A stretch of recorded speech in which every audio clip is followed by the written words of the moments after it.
be. And have you ever dreamed of something more? Taran has. He's lived his entire life under the care and watchful eye of Dalvin the Enchanter on a little farm at the edge of the kingdom. Orphaned as a baby, Taran has no clue who his parents were or who he's supposed to be. But he dreams of adventure and glory. While Dalvin and the farmer Call try to convince him that a quiet life is preferable to fighting wars or seeking treasure, Taran is certain that being an assistant pig keeper isn't the life he was meant to lead. Until one day, the animals start acting strange, and Henwen, the little white pig in Taran's charge, escapes her pen and runs into the dark forest. Taran chases after her and embarks on a journey that places him in the middle of a great fight between good and evil. Along the way, he meets a slew of new people, all who change his perception of the world around him. There's headstrong Ailanwi, who gives girl power a whole new meaning. There's the cheerful bard, Fluter Flam. There's Fluter Flam. I'm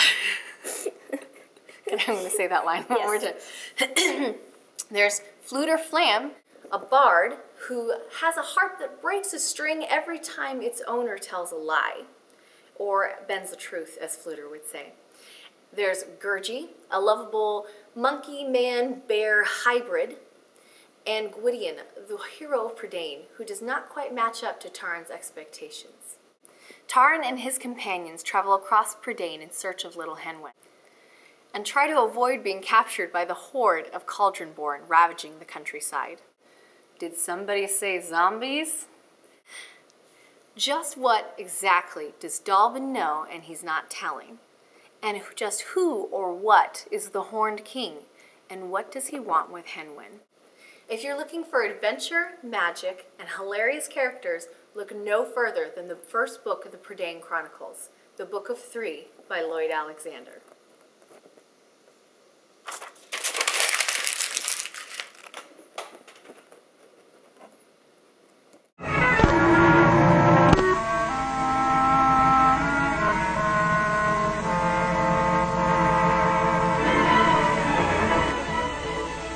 This man needs the fire department. Yes, and lots of other people need the fire department, too. People all over the city are reporting fires. Little fires. Big fires. Everybody wants to report a fire.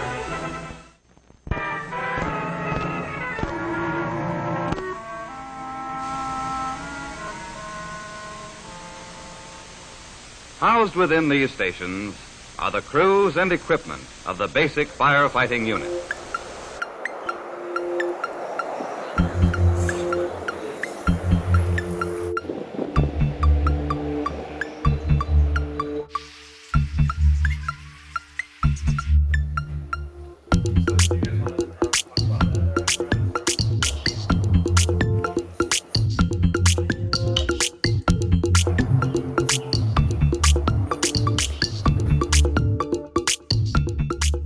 Preventing fire is everyone's job.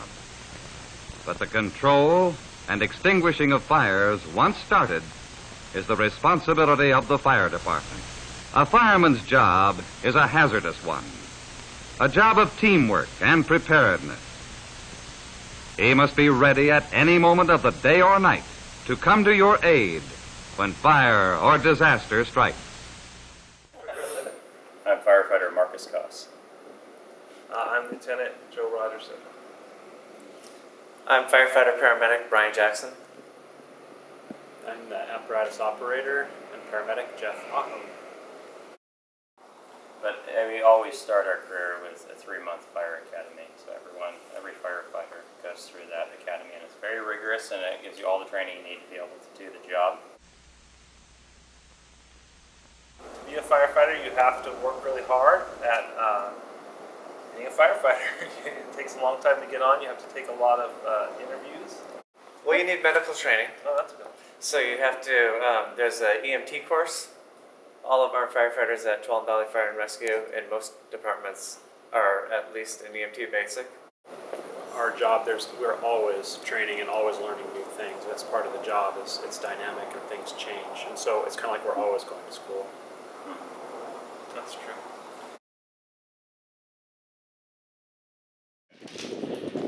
So we set up everything all together, so we're ready to get dressed. See, my boots are part of my pants right here. Put on my suspenders, and I'm already halfway dressed. And put on my radio.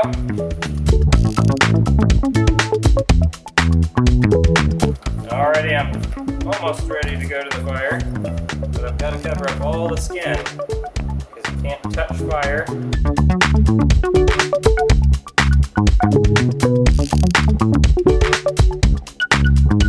The only other thing that I need is I need to be able to cover up my face because I can't breathe smoke. Just like you can't breathe smoke.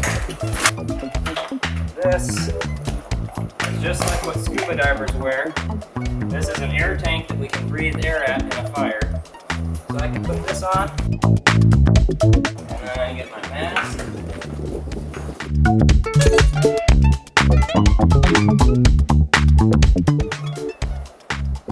And I'm all dressed. I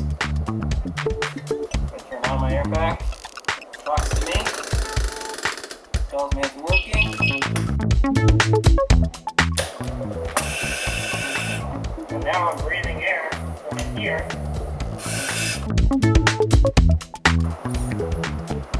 But, even though I sound different, and even though I look a lot different,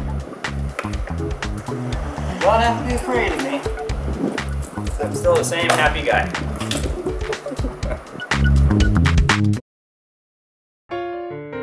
Hello boys and girls, it is me Robert, and I'm going to be reviewing Madeline by Ludwig Bemelmans. Madeline is one of the 12 little girls living in a French boarding school for girls. Miss Clavel takes the girls all around Paris. They see all kinds of things. Madeline is the smallest of the girls and the most adventurous. Madeline is different from the other girls because she is not afraid of mice. She loves winter and she says poo-poo to the tiger at the zoo. Oh, the sign is delicious.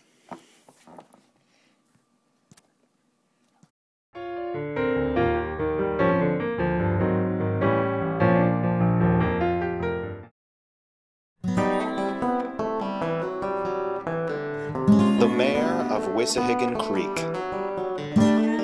by Aaron Krolikowski. Part 1.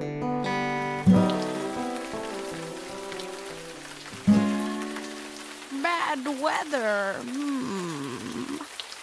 Will you be staying long? Yes, I'm a salesman. I'll be here for a few weeks. Hello, old Fisher. Is there room by the fire for me? Have yourself a seat, young fox. You've come in a special time. Tomorrow is the Red Cake Festival.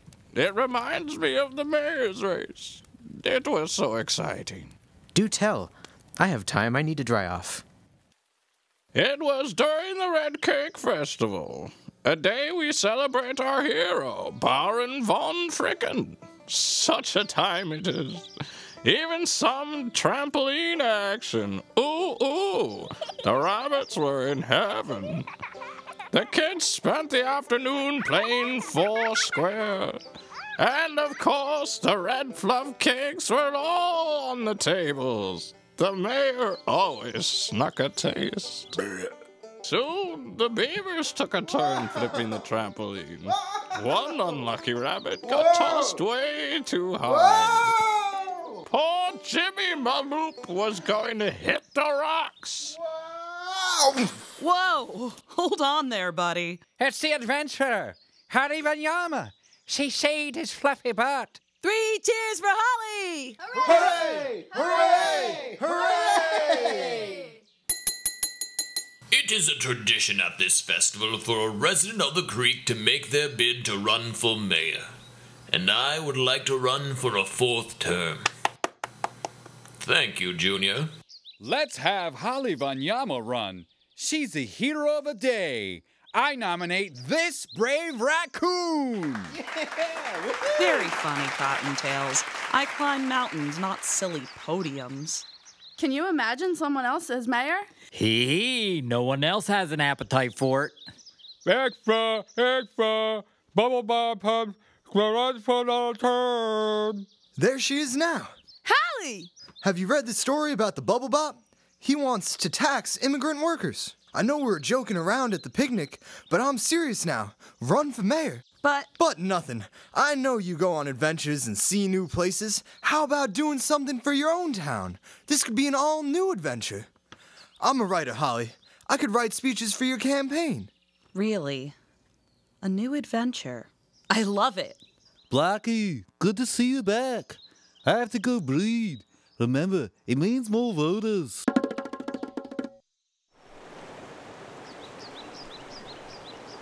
I don't know about this, Blackie. I mean, I never thought about running for office. I've never even voted. Important people don't vote anyway. Blackie, we get to live our dreams on the road seeing the world. It has been good. I love the Rocky Mountains. Why can't every animal on this creek live out their dreams? They work so much just to survive. Oops.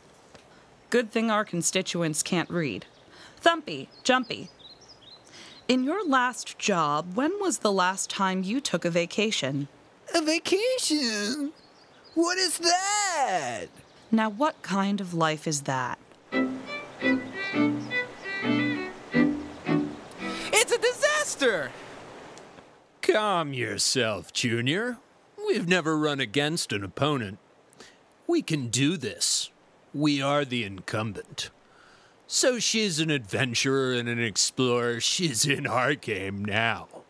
Politics. She's an amateur. We'll find her strengths, use them against her. Mr. Bobblebop, you will be mayor again.